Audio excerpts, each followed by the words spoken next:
क्या हमारे मौन होने से हमें भी सतोरी मिल जाएगी? सतोरी है शक हो जाना।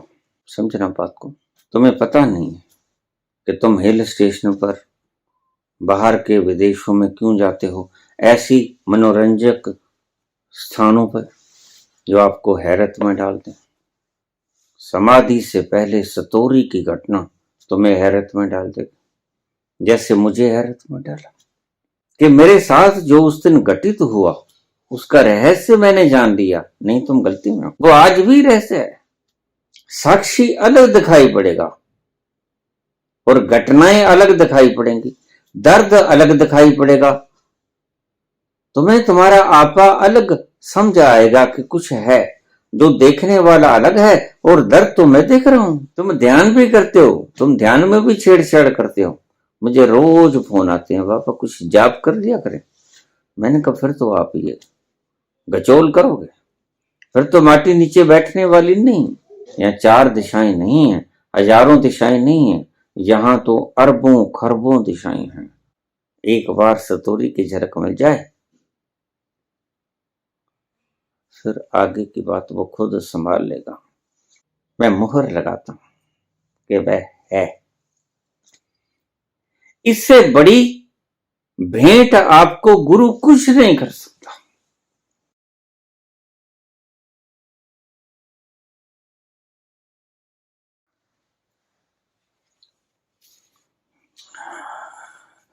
मेरे प्यारे बाबा जी, आपको कोटि कोटि प्रणाम। क्या एनलाइटनमेंट से पहले मनुष्य आस्तिक हो सकता है? जैसे आपको ट्रेन इंसिडेंट के समय सतोरी की झलक मिली थी, इसके लिए हम क्या करें? क्या हमारे मौन होने से हमें भी सतोरी मिल जाएगी?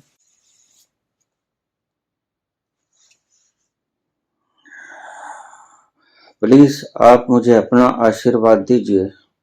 हम कैसे पूर्ण आस्तिक हो पाएंगे? सोनम।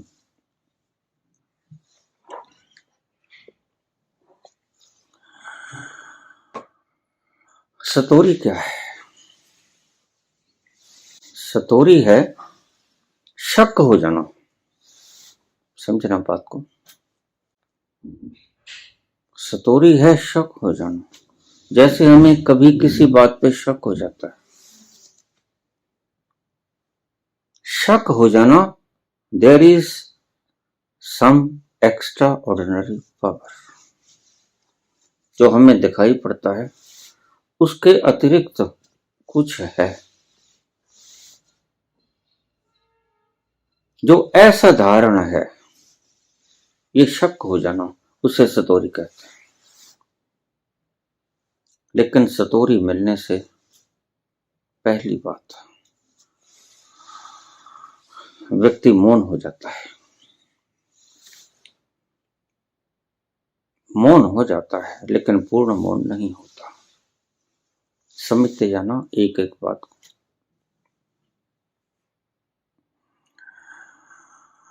सतोरी में आपको शक होता है, देयर इज कुछ है। वो शक हो जाना आपको आगे की यात्रा पर अग्रसर कर देता है।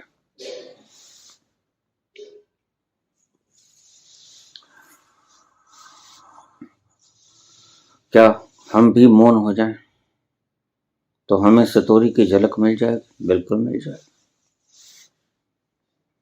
यही तो शुरुआत करता हूं मैं।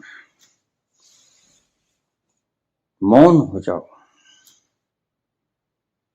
आराम से बैठ जाओ, भागा दौड़ी मत करो। बहुत भाग लिया, तुम्हें पता नहीं। अभी जितनी उम्र है तुम्हारी उसमें भागे ही तो हो।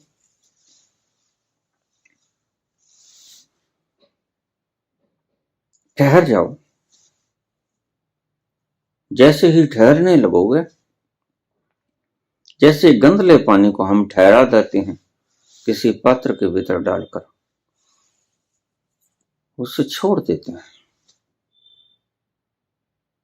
और फिर अगले दिन आके देखते हैं तो गंदली मिट्टी जिसने पानी को गंदला किया था वह नीचे बैठ गई और शुद्ध जल ऊपर दिखाई पड़ने लगा और पानी का स्पष्ट आवरण तुम्हें दिखाई पड़ा कि पानी गंदला क्यों था, इस माटी के कारण जो नीचे बैठ गई। अब तुम्हें दोनों का फर्क साफ समझा जाएगा। जिसने पानी को गंदला किया वो मिट्टी भी नजर आएगी नीचे बैठी, और स्वच्छ निर्मल जल भी नजर आएगा ऊपर, पारदर्शी हो जाएगा, ट्रांसपेरेंट हो जाएगा जल। बस ऐसे ही मौन होने में तुम्हारे मन की माटी, विचार, वासनाएं, कल्पनाएं, स्मृतियां नीचे बैठ जाएंगे माटी की तरह, जो पानी को गंदला किए दे रही थी, और शुद्ध जल ऊपर दिखाई पड़ेगा।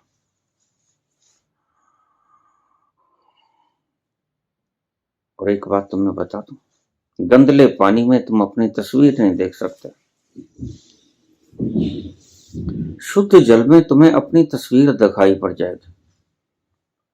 जरा शुद्ध जल के किनारे जाके देखना, तुम्हें अपनी परछाई नजर आएगी। जल निस्तरंग होना चाहिए, जल में कोई कंपन नहीं होना चाहिए। तो जब आप उसके किनारे जाके खड़े होगे तो आपको आपकी परछाई दिखाई पड़ेगी। उसे ही सतोरी कहते हैं। तुम्हें दिखाई पड़ेगा कि हाँ मैं हूं, नाक भी है, आंखें भी हैं, मुंह भी है, सब दिखाई पड़ेगा। क्या मौन होने से हमें भी सतोरी मिल जाएगी? बिल्कुल मिल जाएगी। जब सतोरी के मिलने से आप मौन हो सकते हैं, निस्तब्ध हो सकते हैं, स्तब्ध रह सकते हैं,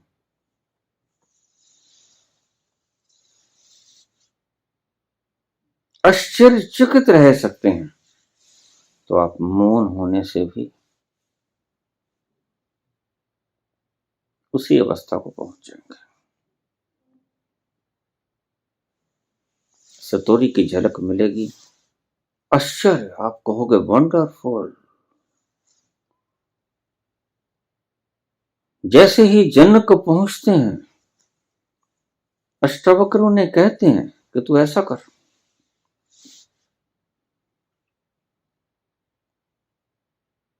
और वो पहुंचते हैं तो पहले शब्द बोलते हैं आश्चर्य, आश्चर्य। बस जब आप ऐसा कहे उठो, अभी तो आश्चर्य के बहुत पैमाने आपके सामने हैं, लेकिन आपको आश्चर्य होता नहीं। आप भीख मांगते फिरते हो कि कोई चमत्कार दिखा दो, और ये जो आपको दिखता है चमत्कार, ये आपके लिए पुराना हो गया, अंधा। जो पुराना हो जाए, आप रोज देखते हो इन पहाड़ों को, इन वृक्षों को, इन छोटे छोटे नन्हे नन्हे पौधों को, इन खिले हुए फूलों को, इन अध खिली कलियों को, गीत गाते पंछियों को, ठंडी ठंडी समीर को रोज देखते हैं, लेकिन आपको आश्चर्य नहीं होता। क्यों? क्योंकि आप आदी हो चुके हो। जिसे देखते ही रहते उसके आदी हो जाते हो। फिर वो आपको अजूबा नजर नहीं आता, तो अजूबा कब नजर आएगा? अजूबा नजर आएगा जब इससे परे आपको कोई नई चीज दिखाई पड़ेगी। जैसा आपने जो माना था, सतोरी की झलक में वो टूट जाएगा, और आप जनक की तरह उच्चारण करोगे आश्चर्य, अति आश्चर्य। आपको पता नहीं, बच्चे को हर तरफ आश्चर्य नजर आता है क्योंकि बच्चे ने कुछ देखा नहीं होता। नई नई आंख खोली होती है, उसके लिए संसार एक अजूबा है। इसलिए बच्चा जितने प्रश्न करता है, आप जैसे जैसे बूढ़े होते जाते हो आपके प्रश्न खत्म हो जाते हैं। बच्चा पूछता है, पापा ये क्या है? ये कोयल है बेटा, ये कौवा है बेटा, ये मोर है बेटा। बेटी पूछती है, पापा ये क्या है? तो पिता कहते हैं, बेटा ये वृक्ष है, ये फूल है, ये पंछी है। बच्चे के लिए सभी आश्चर्य है। आश्चर्य क्यों है? क्योंकि इससे पहले देखा नहीं था। गर्भ के भीतर था, वहां कोई मोर नाच नहीं रहा था, वहां कोई सरसों का फूल खिला नहीं था, वहां कोई गुलाब की सुगंध नहीं थी।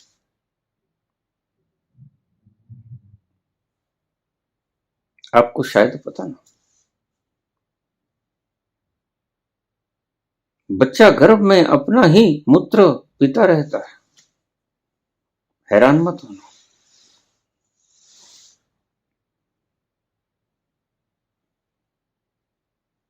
उसी जल में तैरता रहता है, और वो जल बिल्कुल वैसा ही है जैसे क्षीर सागर का जल। ये जो विष्णु की आकृति हमने बनाई, या कुछ साइंस थे, सिंबल्स थे, चिन्ह थे,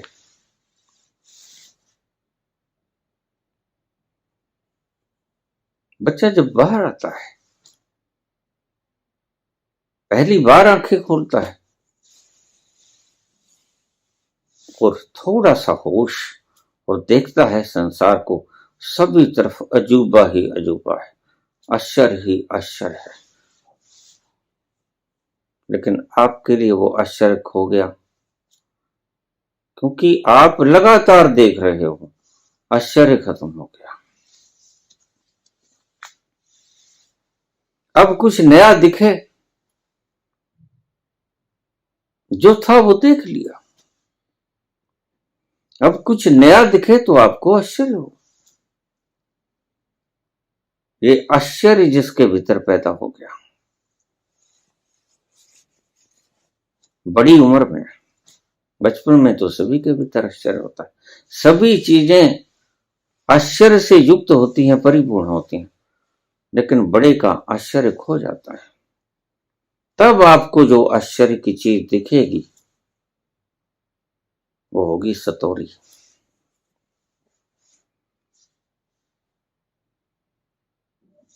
और तुम कहते हो कि आस्तिक हो जाने से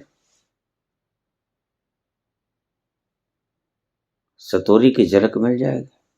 नहीं, आस्तिक होने से आश्चर्य पैदा हो जाएगा? नहीं, आस्तिक तो आप रोज हो रहे हो, मंदिर जा रहे हो, माथा टेक रहे हो, दंडवत प्रणाम कर रहे हो, शरीर को झुका रहे हो, हाथ में तस्बीह है, हाथ में माला है, नाम जप रहे हो, कोई भी जप लो, तीर्थ यात्राएं कर रहे हो। लेकिन आपने जो चीज देखी नहीं, उस चीज को देखकर आप कहते हो आश्चर्य। आप क्यों जाते हो हिल स्टेशन पर? क्यों जाते हो? क्यों जाते हो नव वर्ष के ऊपर स्नोफॉल देखने के लिए? क्योंकि वह आपने कभी देखा नहीं।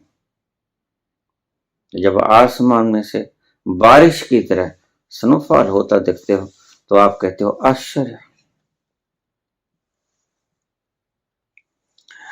ईश्वर ने प्रकृति के भीतर भी आश्चर्य ही आश्चर्य डाल रखा है।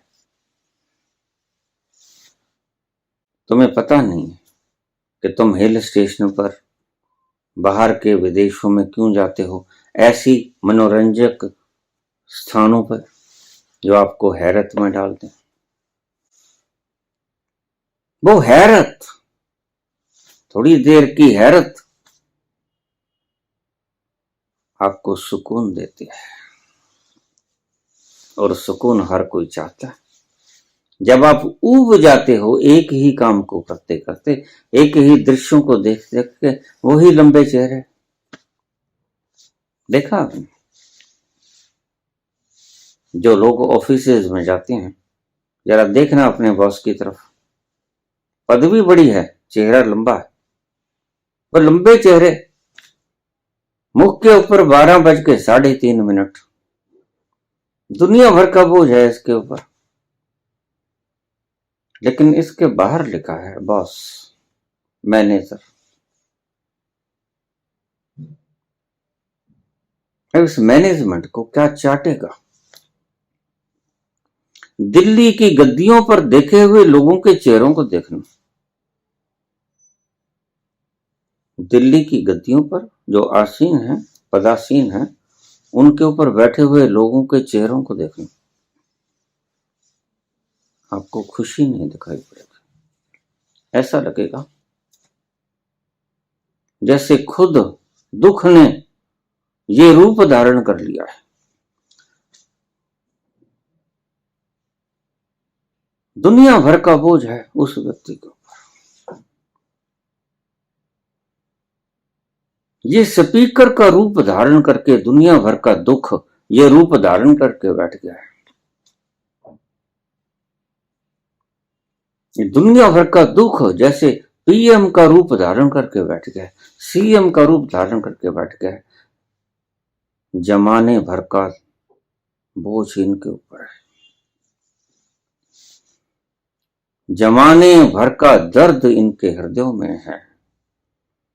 तुम क्यों जाते हो बाहर मुल्कों में? हैरत में डलने के लिए, कुछ ऐसी हैरत अंगेज चीजें देख लें। तो प्रकृति के वातावरण में ईश्वर ने बड़ी हैरत ही हैरत डाली है। अगर आप गौर से देखोगे तो एक कण रेत का भी हैरत में डाल देगा आपको। गौर से देखोगे तो ऐसे तो आप देखते हो माटी का ढेला है, इसका मूल्य नहीं है। आप मूल्यों से तोलते हो तो हैरत में नहीं डरोगे। आप क्रिएशन से तोलो तो हैरत में डल जाओगे।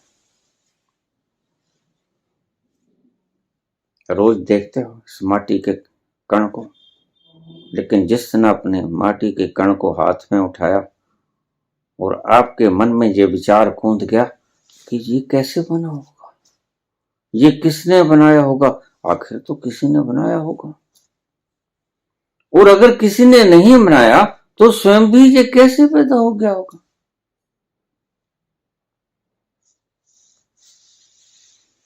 मुझसे लोग पूछ लेते हैं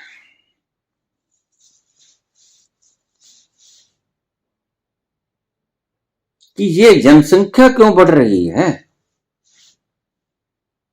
जबकि आत्माएं निश्चित मात्रा में है। मैंने कहा तुमको किसी ने कह दिया कि आत्माएं निश्चित मात्रा में? उसका पसारा निरंतर फैल रहा है, निरंतर फैल रहा है उसका पसारा। निरंतर जड़ पैदा हो रहे हैं, निरंतर जड़ चेतन में तब्दील हो रहे हैं और निरंतर चेतनता अपनी परिपूर्णता को उपलब्ध हो रही है। जो मुक्त हो गया, लेकिन पीछे से भी जड़ आ रहा है। इसलिए वैज्ञानिक कहते हैं कि यह ब्रह्मांड लगातार पसर रहा है, लगातार फैल रहा है। अब वैज्ञानिक को ब्रह्मांड के बारे में कुछ पता नहीं, वैज्ञानिक को ब्रह्मांड के बारे में कोई ज्ञान नहीं, बस उसने एक नाम बना लिया, उसके ऊपर वो टिका हुआ है। जैसे अलजेब्रिक कोई सॉल्यूशन करना हो, वे कहेगा a=7, a=5। हालांकि a का ना तो 5 से कोई संबंध ना 7 से कोई संबंध, लेकिन उसने एक पसारा बना लिया, एक फाउंडेशन बना ली जिसके ऊपर वो ठहर सके। तो फाउंडेशन बना ली कि इतने वर्ष पहले सृष्टि का आगाज हुआ था।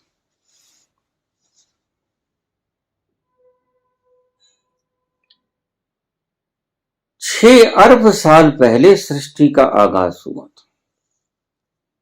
ऐसे ही पंडितों ने बना ली, ऐसे ही मौलवियों ने बना ली। सभी धर्म अपनी अपनी मान्यताएं बना के बैठ गए और उसको फाउंडेशन मानकर उसके ऊपर आपने महल रच दिए। हैरत में जहां पड़ जाओगे वहां समझ लेना कि कुछ सीक्रेट है। वो सीक्रेट ही, रहस्य ही परमात्मा है। इस परमात्मा की ही खोज में तुम मारे मारे फिरते हो, और जहां तुम्हें रहस्य दिखाई पड़ जाता है वहीं तुम ठहर जाते हो। जिसे रहस्य कभी जीवन में दिखाई नहीं पड़ा वह तर्कशील बन जाता है, वह पाखंडों का नाश करने पे उतर जाता है, इनाम रख देता है। उसने भी आधार बना लिया कि ये ऐसा होता है, लेकिन वह भी मूर्ख है, उसे भी नहीं पता। उसने भी किसी चीज को अलजेब्रिकली मान लिया है, फाउंडेशन बना लिया है। और इसलिए तर्कशील व्यक्ति कहता है कि किसी तरह का चमत्कार धरती पे होता ही नहीं।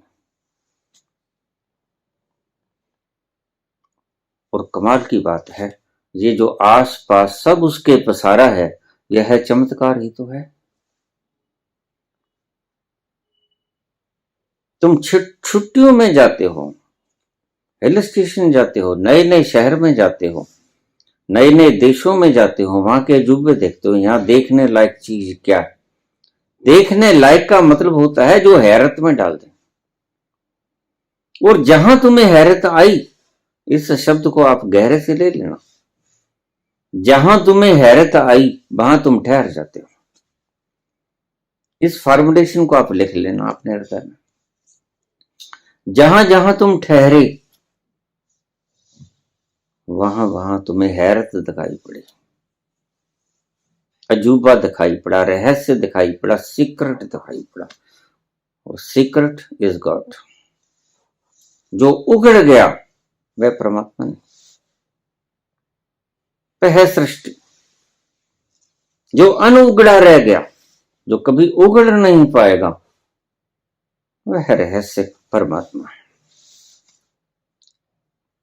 और ये तर्कशील सोसाइटी वाले इसी बात की डिमांड करते हैं। और रहस्य को उगड़ा दो, रहस्य कभी उगड़ता नहीं।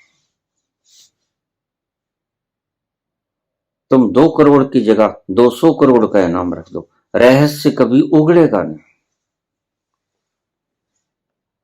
यद्यपि जीवन में चारों ओर रहस्य है, इनके खुद के जीवन में रहस्य घटे होंगे, लेकिन इन्होंने को इंसिडेंट समझकर उन्हें ठुकरा दिया होगा, निगलेक्ट कर लिया होगा। ये को इंसिडेंट होते वो रहस्य हैं। सतोरी की घटना जो आपको हैरत में डालते हैं, वो सतोरी की घटना है, बिल्कुल हैरत में डाल दे, जहां आपकी बुद्धि पागल हो जाए। इसलिए मैं कहता हूं अक्सर कि भक्त पागल ही होता है। पागल में और भक्त में भेद करना कभी कभी तो मुश्किल हो जाता है।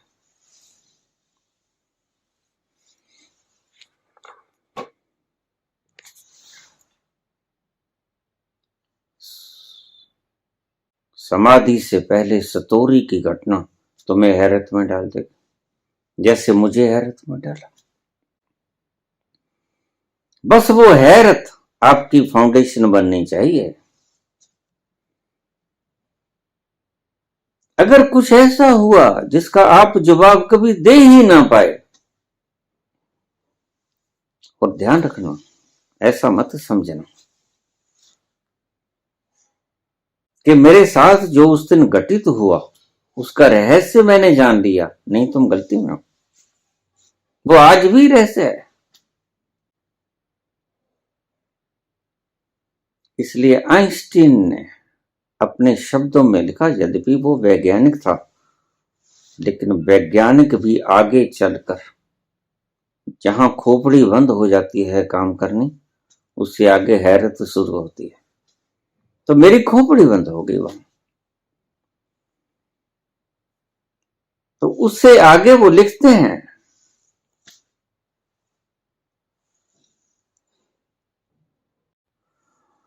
He is not only unknown, वह सिर्फ अज्ञात ही नहीं है, बट आल्सो अननोनुएबल। कितना शानदार वक्तव्य है। यह सांसारिक वक्तव्य नहीं है, यह रहस्यात्मक वक्तव्य है। वह कभी जाना भी ना जा सकेगा। वह सिर्फ अज्ञात ही नहीं है, वह अज्ञेय भी है। वह कभी जाना भी नहीं जा सकेगा। और ये जैसा कुछ हुआ उससे बुद्धि ठहर गई, क्योंकि हैरत अंगेज था। तर्कशील बुद्धि का मालिक रोज खरगोश काट रहा है, फ्रॉक काट रहा है, कॉकरोच काट रहा है, जिसे पुण्य और पाप का कोई पता नहीं। यह मेरा विषय ही नहीं। मेरा तो एक धुन, मैंने तो डॉक्टर बनना है, बस जो सिखाएंगे मैं सीख लूंगा। दूर दूर कर तक नाता नहीं आध्यात्मिकता का। और अचानक ऐसा कुछ घट गया, और बाद में पता चला कि मेरे शहर का स्टेशन इतना ऊंचा है कि अगर निचले पायदान के ऊपर पांव रख के तुम सफर करोगे तो पांव कट जाएंगे, और पांव कटने की इतनी पीड़ा होगी तुम्हारे हाथ छूट जाएंगे और तुम गाड़ी के नीचे आ जाओगे। You will die at the spot.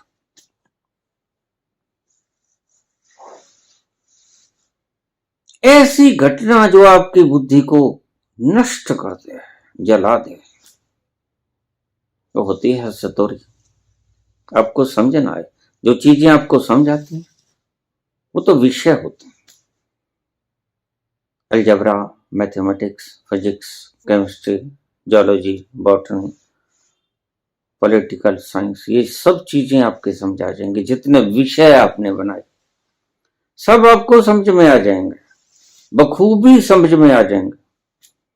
लेकिन कुछ ऐसा है जो समझ में आता नहीं, और वही अज्ञात कहलाता है। अनोनुएबल, अज्ञात, अज्ञेय, जाना भी नहीं जा सकेगा। तो ये जो आजकल आपको सिखा रहे हैं सर लोग,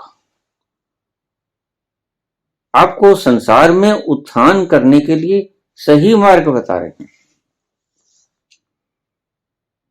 जो व्यक्ति संसार में उत्थान करना चाहता है, मैं ऊंचा बनूं, मैं लेबल लगा लूं, कोई चीपी लगा लूं, कोई मेरे हाथ में पावर हो जाए, बल इकट्ठा कर लूं, वो बल किसी भी तरह का, धन के रूप में हो, मान सम्मान के रूप में हो, नाम के रूप में हो,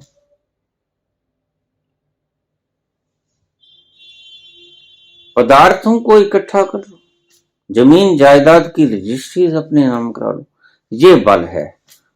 बल को इकट्ठा कर लो। लेकिन जब आप शांति पूर्वक सोचोगे तो क्या ये बल है?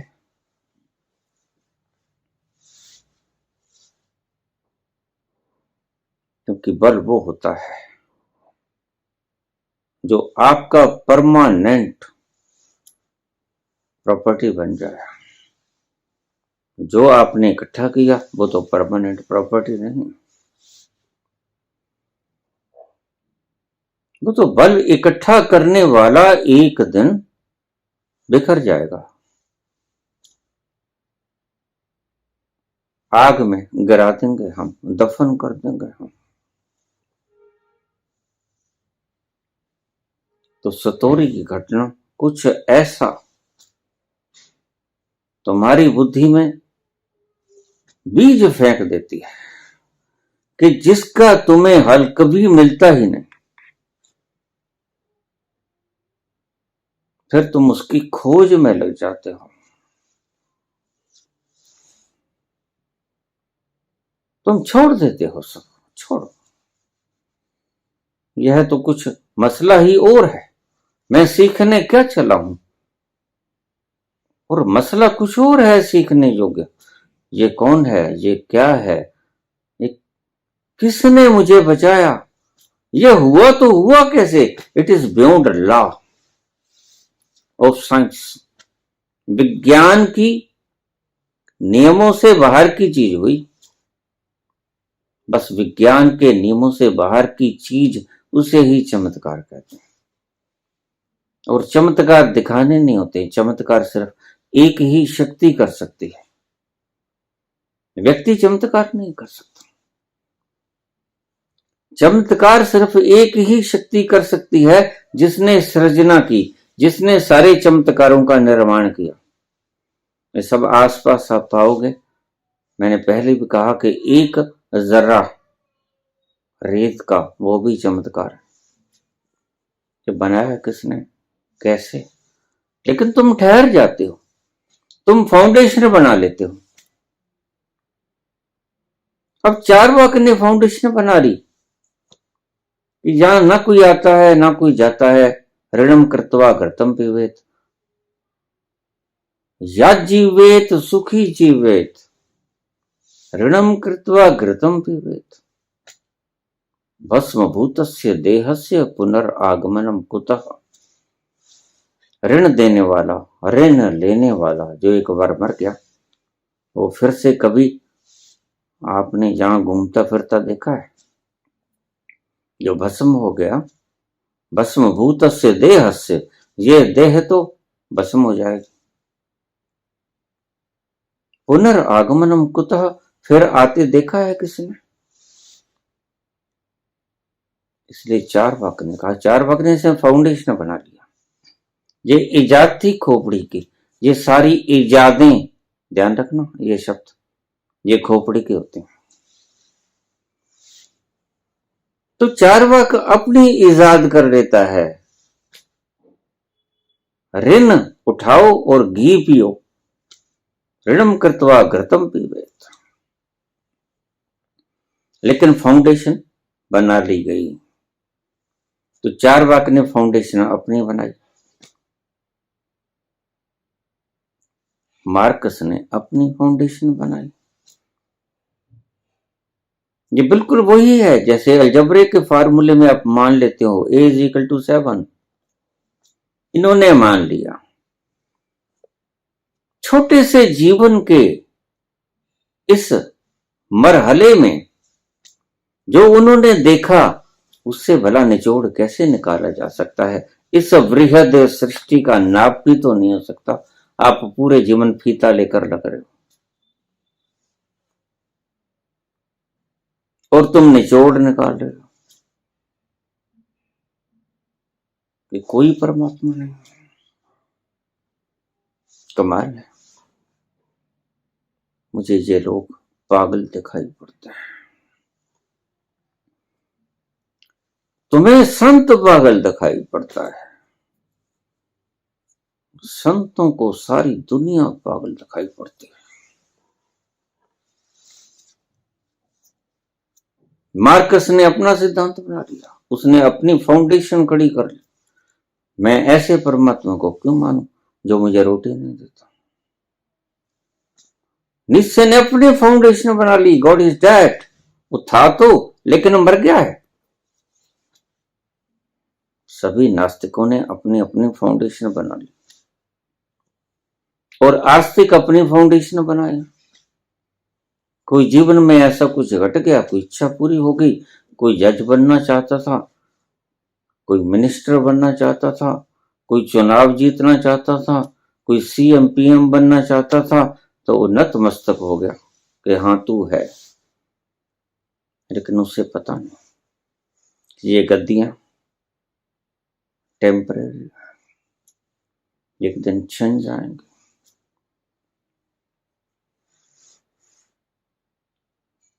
ये सब तुम्हारी चिपकियां, तुम्हारी क्वालिफिकेशंस, ये सब चीपियां हैं, एक दिन गिर जाएंगे। शरीर के गिरते ही ये चीपियां गिर जाएंगी।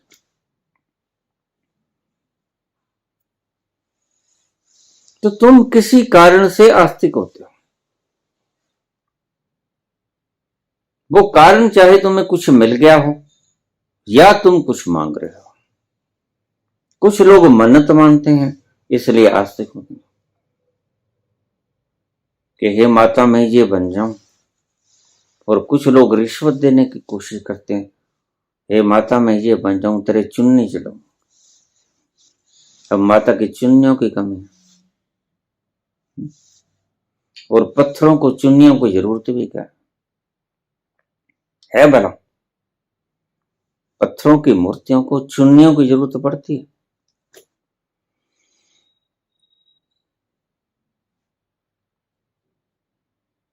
तो तुम किसी कारण से आस्तिक होते हो और तुम किसी कारण से नास्तिक होते हो। तो मुझे यह बताना कि किसी कारण से आस्तिक और किसी कारण से नास्तिक होना तुम्हारी स्ट्रॉन्ग फाउंडेशन है? नहीं, कच्ची फाउंडेशन है, तुम्हारी खोपड़ी से उपजी हुई फाउंडेशन है। तो बना ली है, मान ली है, ये मान्यताएं टूट जाएंगी एक दिन। विज्ञान की मान्यताएं हर 50 साल के बाद बदल जाती हैं, कोई अमेंडमेंट हो जाता है। विज्ञान कभी मानता था बाइबल में कि सूरज घूमता है पृथ्वी के इर्द गिर्द, लेकिन जब खोज लिया गया कि पृथ्वी घूमती है सूरज के इर्द गिर्द, तो मानना पड़ा। टेलीस्कोप से देख लिया गया। आज हम कितनी दूर पहुंच गए हैं। तो इन कच्ची मान्यताओं के सहारे के ऊपर महल मत खड़े करना। ये फाउंडेशन इतनी कच्ची है कि थोड़ा सा झटका लगेगा और भर के कर जाएंगे। थोड़ा सा भूकंप आया है, तुम्हारी सारी मंजिल नेस्तनाबूद। लेकिन एक स्ट्रॉन्ग फाउंडेशन भी होती है जो कभी टूटती नहीं। उसको तुम नास्तिक नहीं बना सकते। जो रहस्य की दुनिया से आया और रहस्य की दुनिया से आया हुआ उसने स्वतः अपने साथ घटते देखा, फिर वो उसके दिमाग में से आप कभी निकाल नहीं सकोगे। बुद्धि जहां पस्त हो जाती है, बुद्धि जहां हथियार गिरा देती है, वहां समर्पण होता है। ये समर्पण की परिभाषा बताई मैंने आपको। जहां बुद्धि हार गई, आप तो बल लिए लिए समर्पण करते हो, ऐसा समर्पण होता है? तुम तो समर्पण करते हो, लेकिन समर्पण करना नहीं होता, समर्पण हो जाता है। जब तुम बलहीन होते हो तो समर्पण हो जाता है। द्रौपदी का समर्पण हो गया। पहले उसे सभी बल दिखते थे, मेरे 5 पति हैं, एक से एक बलशाली है। फिर उसे और लोगों में, भीष्म पितामह में, द्रोणाचार्य में, कृपाचार्य में, तातिश्री में, इनमें दिखने लग गया बल, लेकिन सब धराशायी हो गए, निर्बल हो गई। तो समर्पण हुआ, सब बल टूट गया तो समर्पण हो गया, और समर्पण हो गया, निर्बल हो गई, सब आशाएं टूट गईं। तो उसने चिल्ला के कहा, तुम कहां छिपे महाराज, करो मत देरी, दुख हरो द्वारका नाथ, शरण में तेरी। ये समर्पण होता है, ये भक्ति की शुरुआत है। जहां तुम लाचार हो जाओ, जहां तुम निर्भर हो जाओ, और तुम तो बल इकट्ठा करने में फिर रहे हो, तुम्हारे आचार्य तो तुम्हें समझाते हैं कि तुम बल कैसे इकट्ठा कर लो, और कितने जन्मों से तुम यह प्रयास कर रहे हो, और तुम्हारे आचार्य तुम्हें समझाएंगे कि वो जन्म होता ही नहीं, बस एक ही जन्म। दो धर्म आज भी दूसरे जन्म को मानता नहीं। ईसाई धर्म कहता है बस यही जन्म, इस्लाम कहता है बस यही जन्म। उसके कुछ कारण थे, प्रसंग लंबा हो जाएगा।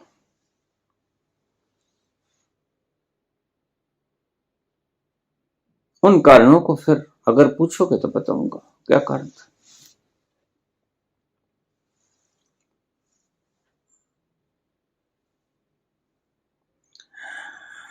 क्या एनलाइटनमेंट से पहले मनुष्य आस्तिक हो सकता है? हो सकता है, पूर्ण आस्तिक नहीं हो सकता। शक, doubt, there is some extraordinary power, ये शक पड़ता है। ऐसी कुछ घटना घट गई जिंदगी में, उसे सतोरी की झलक कहते हैं। वो घटना कोई भी घट गई जहां आपके दिमाग ने हथियार छोड़ दिया कि पता नहीं कैसे घटे, और वो आपके हृदय में गहरी चली जाए। कुछ ऐसा घटे और तुम्हारी इच्छा के बिना घटे। तुम्हारी तो इच्छा से सब कुछ घटता है। तुम मन्नत मान लेते हो, तुम्हारी मन्नत पूरी हो जाती है, तुम्हें कोई चमत्कार नहीं लगता, तुम्हारे भीतर कोई क्रांति नहीं होती। मैंने एक शब्द फिर कहा कि जो तुम्हारी इच्छा के बिना घटे, तुमने कभी इच्छा भी ना की हो फिर घटे, और ऐसा घटे जो लाजवाब हो, जो तुम्हारी बुद्धि को छेद जाए, भस्मीभूत कर जाए, त्रोहित कर जाए, नेस्त नाबूद कर जाए, उसे कहते हैं सतोरी की झलक। तो सतोरी की झलक में तुम्हें सिर्फ ऐसा दिखाई पड़ता है जो तुमने कभी सोचा नहीं।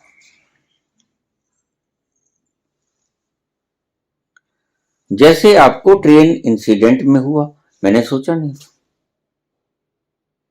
मैंने कब सोचा था ऐसा हो तो मैं तुझे मानूं? उसने मनवा लिया कि ले बेटा अब देख। और मेरी वो दिशा भी नहीं थी, मैं कुछ और बनना चाहता था, लेकिन वह कुछ और बनवाना चाहता था। तो इच्छा तो उसी की पूरी हो गई। तुम्हारी इच्छाएं धरी रह जाती हैं। यहां तुम लाख अपने ढंग से कमा लो, जोड़ लो, कर लो, नाम कमा लो, धन कमा लो, यश कमा लो, जमीन जायदादें कमा लो, पुत्र पौत्रादि कमा लो, यह सब कमाई है तुम्हारी, लेकिन सब यहां धरा रह जाएगा। कुछ साथ नहीं जाएगा।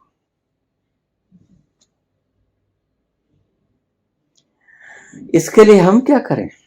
क्या हमारे मौन होने से हमें सतोरी की झलक मिल जाएगी? मिल जाएगी। सतोरी, शक, यहां से शुरू होता है जो मैंने पहले गंदले पानी की उदाहरण दी। जब आप मौन होकर बैठ जाओगे तो अभी तो आपका जो दर्शन है, जिसे आप मानते हो, वो गंदली मिट्टी की तरह है। पानी में मिट्टी मिली हुई है, आपको स्पष्ट नहीं है कुछ, सब गोलमोल है। अगर आप शांति से बैठे, मौन होकर बैठे, तो माटी नीचे बैठे, स्वच्छ जल ऊपर आएगा, आपको भेद पता चलेगा। मौन में यही तो कुछ होता है। आपके हाथ में दर्द हुआ, जन्मों बीत गए, आप कहते हो मेरे हाथ में दर्द हो रहा, मेरे पेट में दर्द हो रहा है, मेरे पैर में दर्द हो रहा है।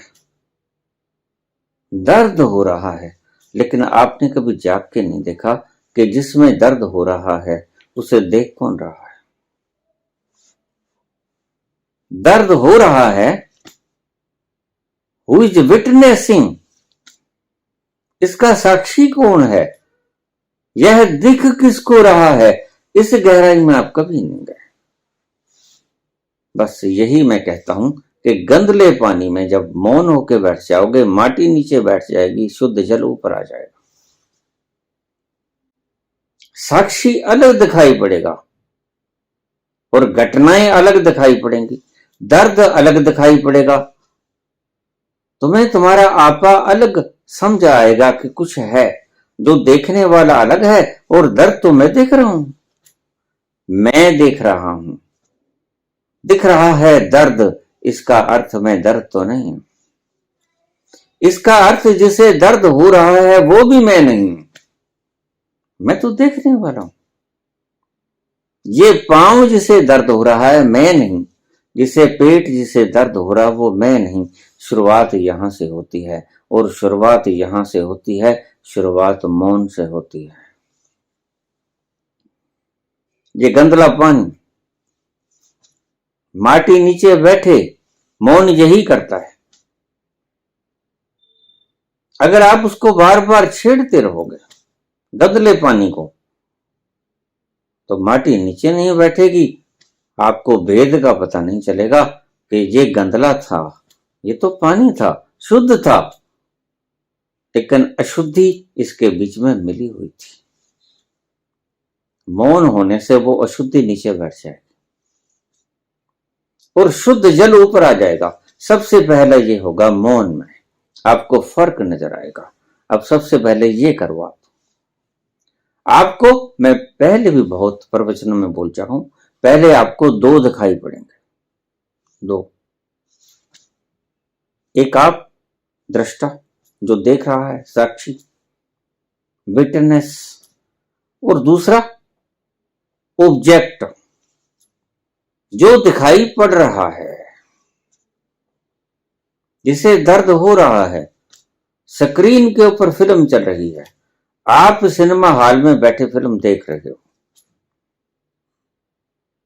लाख आप गुम हो जाओ उस फिल्म में, स्क्रीन के ऊपर सुंदर फिल्म चल रही है, लेकिन याद रखना वो फिल्म आप नहीं हो। फिल्म को देखने वाले आप हो, चाहे आप उसमें इंटरमिंगल्ड हो जाओ।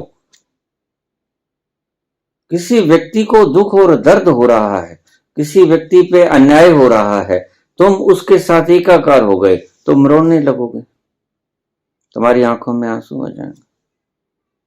किसी व्यक्ति को खुशी हो गई, तुम्हारा तादाद में उससे है, तुम हंसने लगोगे। और तुम्हें उस वक्त ये याद नहीं रहता कि ये रंगों का खेल है। पर्दा तो बिल्कुल साफ है, पर्दा तो श्वेत है, ये रंगों का खेल है। इसलिए सिनेमा हॉल में बैठने से पहले थोड़ा सा पहले चले जाएगा। अभी ट्रेलर भी शुरू नहीं हुआ, तुम्हें साफ पर्दा दिखाई पड़ जाए कि अब इस पे कुछ नहीं, अब जो आएगा उसको मैं देखूंगा और जो दिखेगा वह मैं नहीं होऊंगा। ऐसे देखना, साक्षी बन के फिल्म को देखना, तो फिल्म में से भी आप कुछ रस निकाल के लेके आओगे, कुछ रहस्य निकाल के लेके आओगे। पहले साफ स्क्रीन देखना कि बिल्कुल श्वेत पर्दा है, फिर फिल्म चलेगी, रंगों का खेल शुरू हुआ, बीच में गुम होते जाओगे, रोओगे, कभी दुखी होगे, कभी खुश होगे, मारकाट होगी, कभी अन्याय भी दिखेगा। वैसी वैसी आपकी भावनाएं बदलती जाएंगी। आप देखना, जैसी जैसी चलचित्र चल रहा है आपकी भावनाएं बदल रही, ये सब आपको दिखेगा। और जैसे ही दी एंड हो जाएगा फिर पर्दा साफ हो जाएगा। तो पहले दो, गंदली मिट्टी से युक्त ये स्वच्छ जल अलग कैसे दिखाई पड़े, वो पड़ेगा ठहराव से। और मौन एक ठहराव है। जैसे ही आप मौन से शुरू करना होगा, बाहर की सारी शक्तियों को इकट्ठी कर लो और मौन होना शुरू हो जाओ। इस मौन में बड़ी गजब की ताकत है। उस मौन में, उस ठहराव में जैसे माटी नीचे बैठती है पानी से अलग होके, माटी अपने आप ही पानी से अलग हो जाएगी, तुम्हें करनी नहीं पड़ेगी।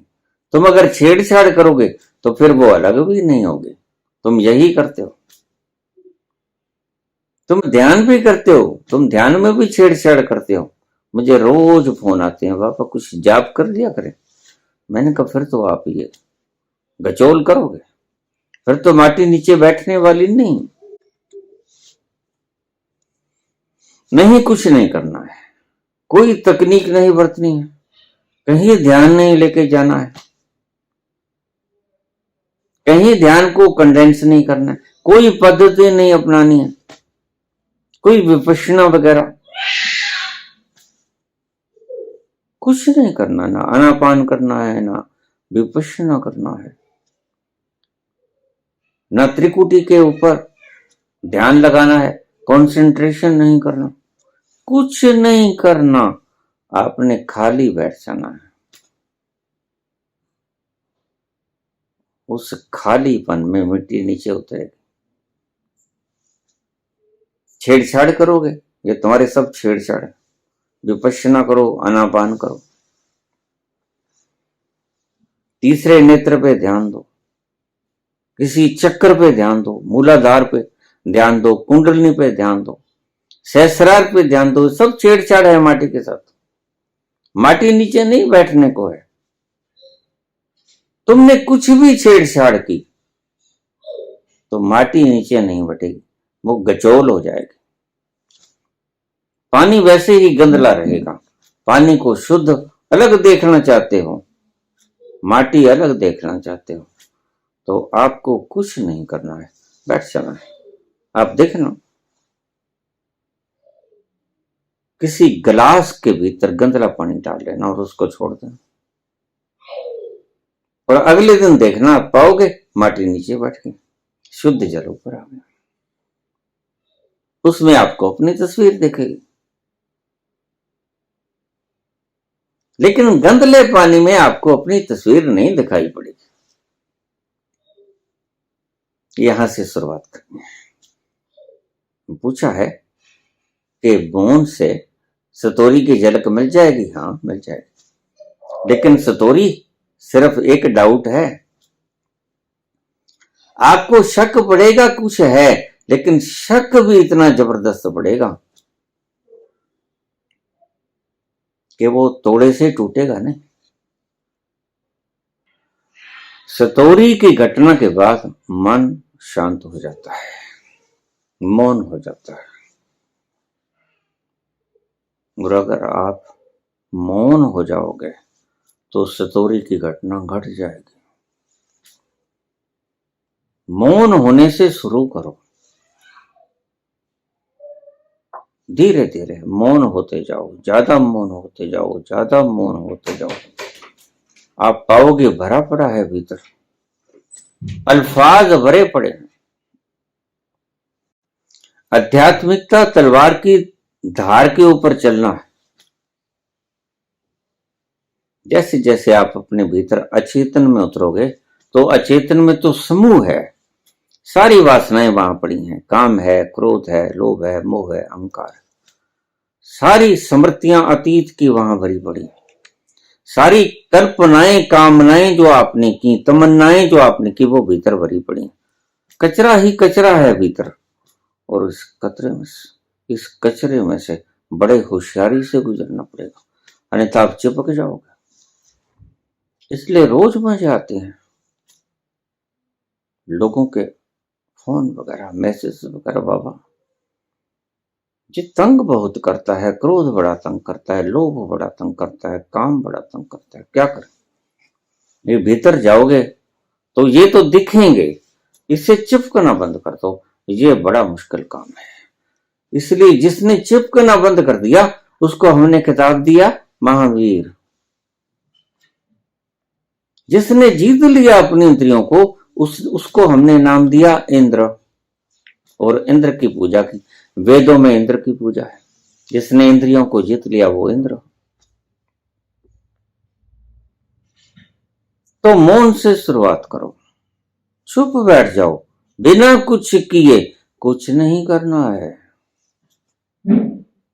You are to do nothing. कोई विधि नहीं करनी, कोई विधि नहीं करनी। कोई 112 विधियों में से विज्ञान भैरव तंत्र की कोई विधि नहीं अपनानी, कोई उछल कूद नहीं करनी। मन बैठता जाएगा नीचे, माटी बैठती जाएगी, शुद्ध जल ऊपर आ जाएगा। मौन का यह प्रभाव है, मौन से शुरुआत करना। और जिस वक्त आपको समझाई, फर्क साफ दिखने लग गया कि जल अलग माटी अलग, तो आपको दो दिखने लग गए। आप और गहरे उतरना शुरू कर देना, बस यही एक रास्ता है। विज्ञान भैरव तंत्र की 112 विधियों में अलग अलग ढंगों से यहां पहुंचने के तरीके बतलाए गए, आयाम है।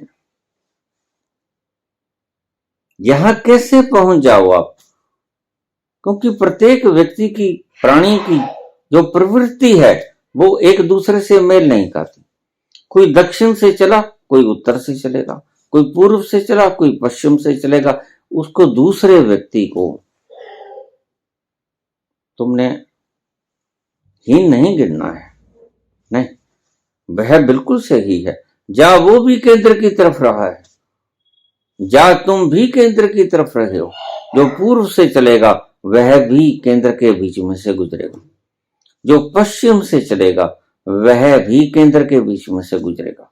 चलोगे परिधि पर से, पहुंचोगे केंद्र पर।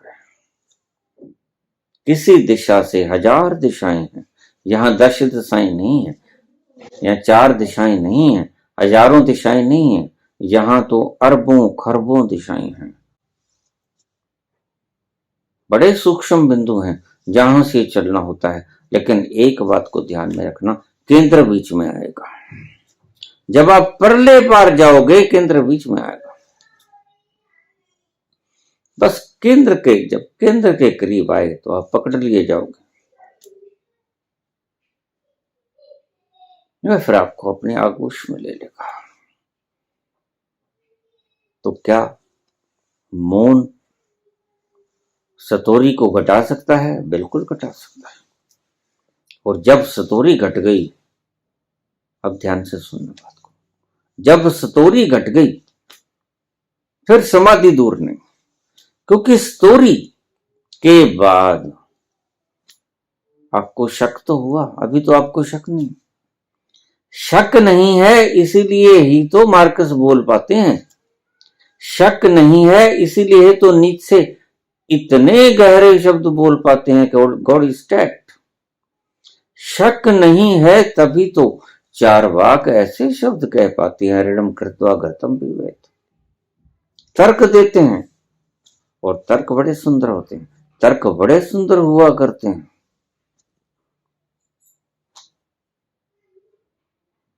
शक नहीं पड़ा, सबसे पहले शक, यही मुझे हुआ। घटना ही ऐसी हो गई,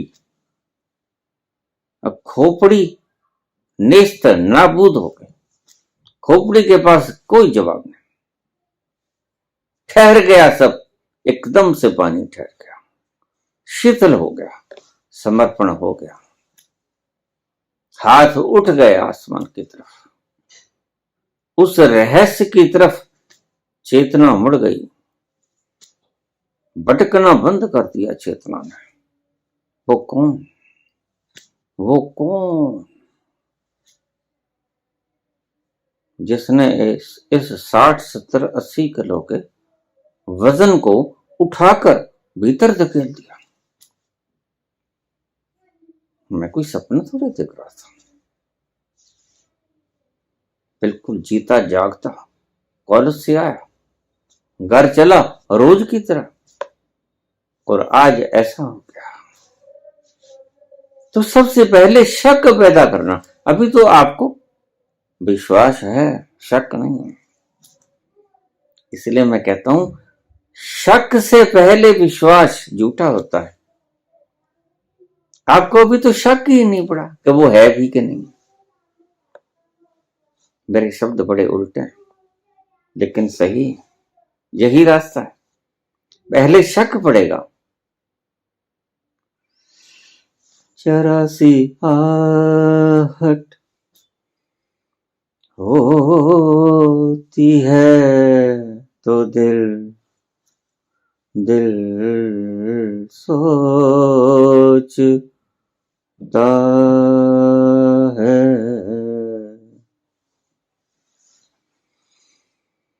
जरा सी आहट होती है तो दिल सोचता है।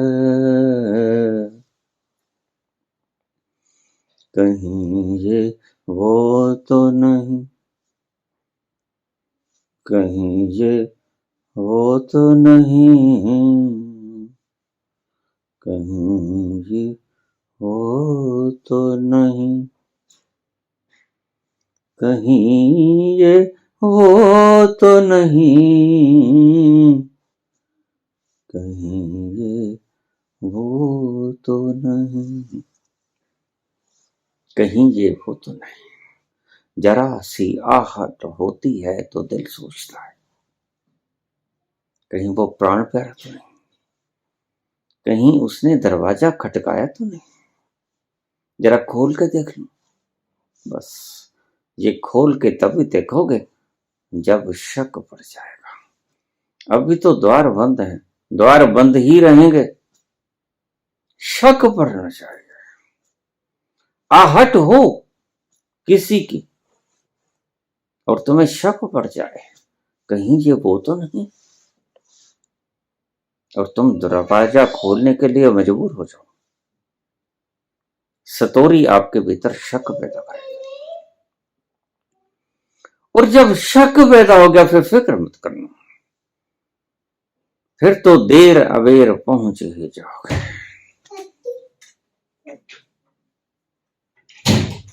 बाबा नानक को 17.5 वर्ष लगे, बुद्ध को 7 वर्ष लगे, 6 वर्ष लगे, महावीर को 12 वर्ष से ज्यादा लगे। वक्त लग सकता है कम ज्यादा, लेकिन शक बढ़ना चाहिए। There is some extraordinary power.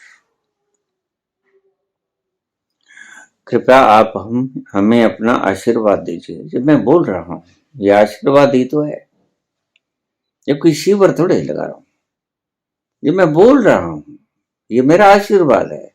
It's my blessings. शुरू करो, ठहरो, मौन में जाओ, धीरे धीरे छेड़छाड़ मत करो, बस तुम कुछ मत करो, भीतर उतरते जाओगे, माटी बैठती जाएगी। You are to do nothing.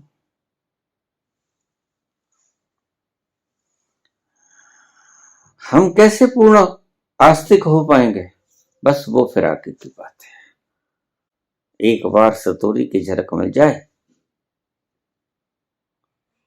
फिर आगे की बात वो खुद संभाल लेगा। तुम उसके सफीर में प्रवेश कर जाओ, तुम उसकी परिधि में प्रवेश कर जाओ, फिर फिक्र मत करो, वह खुद संभाल लेगा। जिसने सृजना बनाई, जिसने इतना कुछ बनाया, वो तुम्हें संभाल लेगा। तुम्हारी ये इच्छा पूरी हो जाएगी, तुम पूर्ण आस्तिक भी हो जाओगे, लेकिन इनकार करने से तुम वहां ना पहुंच पाओगे। इसलिए मैं कहता हूं कि आस्तिक जिसने स्वीकार कर लिया कि हाँ वो है, वह तो कुछ थोड़ा जल्दी पहुंच जाएगा, क्योंकि स्वीकार कर लिया। स्वीकार वहां तक ले जाता है। नास्तिक कभी नहीं पहुंच पाएगा, क्योंकि उसने स्वीकृति ही नहीं दी किसी एक्स्ट्रा ऑर्डिनरी पावर को, उसने शक ही नहीं जताया। आस्तिक ने थोड़ा सा शक जताया, आस्तिक ने शक प्रकट पैदा किया। वो मूर्ति ले आया, घर पे रख दिया, मंदिर में चला गया, मूर्ति का दर्शन कराया, नमाज पढ़ने के लिए चला गया, मस्जिद में चला गया, प्रायश्चित करने के लिए चर्च में चला गया, इलाही वाणी को सुनने के लिए गुरुद्वारा में चला गया। उसे शक पैदा हुआ। शक से शुरुआत होगी। आस्तिक शक से शुरुआत करता है, नास्तिक तो अभी शक ही नहीं पैदा हुआ, अभी वो कहते हैं ये तो कुछ नहीं, ये तो बकवास है, ये तो है ही नहीं, जैसे सब कुछ उसने खंगाल लिया हो। बातें करते हो तुम मनुष्यों जैसी,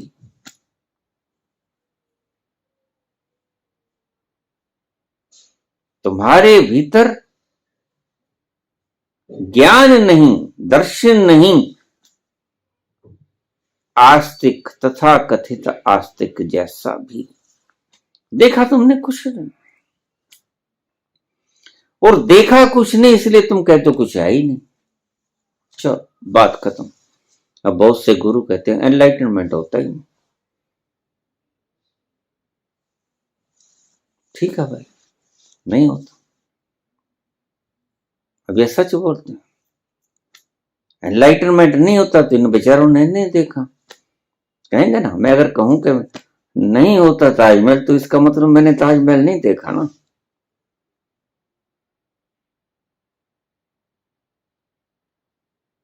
तो जो नहीं देखा वो बोल दे कि नहीं है तो सच्चा तो है ना, लेकिन बात थोड़ी सी उल्टी बैठेगी।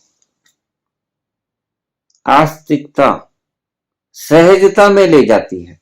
आस्तिकता उस चौराहे पे खड़ी है जो सही रास्ते पे जाता है, क्योंकि आखिर में तुम आस्तिक हो जाओगे। वो है, ही इज।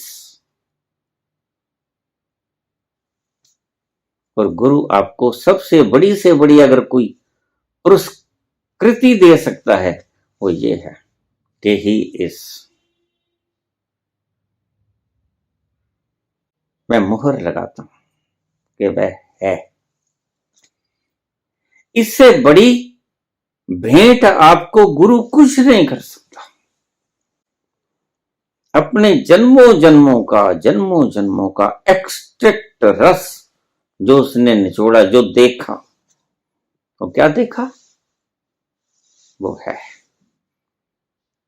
और शास्त्र पढ़ के नहीं, सुनी सुनाई बातों से नहीं,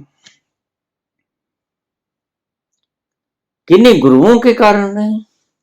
तो कबीर कहते हैं तुम कहते कागज की लेखी और मैं कहता आंखन देखी। बस आंखन देखी बात जो बताते वो सदगुरु। जो कहे फरा शास्त्र में लिखा। गीता का व्याख्यान करने वाले आपको बहुत मिल जाएंगे। 300-400 गीता की टीकाएं हो गई, सबने व्याख्या ही तो की। उपनिषदों की व्याख्या करने वाले आपको बहुत मिल जाएंगे। अष्टावक्र की व्याख्याएं करने वाले आपको बहुत मिल जाएंगे। दत्तात्रेय की व्याख्या करने वाले आपको बहुत मिल जाएंगे। शिव सूत्रों की व्याख्या करने वाले आपको बहुत मिल जाएंगे।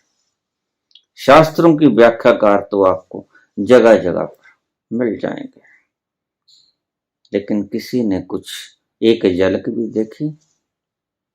बस यही बात आके शुरू होती है। जिसने झलक देखी, सतोरी की झलक देखी, शक पैदा हो गया कि there is some extraordinary power. यहां से होगी शुरुआत। इस केंद्र बिंदु को आप अपने हृदय में बसा लेना, जहां आपको शक पैदा होना शुरू हो जाए कि कुछ है, वहां से द्वार खोल दो कि फिर आओ। और द्वार खुलेगा तो सामने सूरज निकला ही हुआ है। बस द्वार बंद हैं आपके, फिर ये झरोखा खुल जाएगा और पाओगे सामने सूरज तो कब से निकला हुआ था। सूरज तो कभी छिपा ही नहीं। आद सच, जुगाद सच, है भी सच, नानक होसी भी सच। धन्यवाद।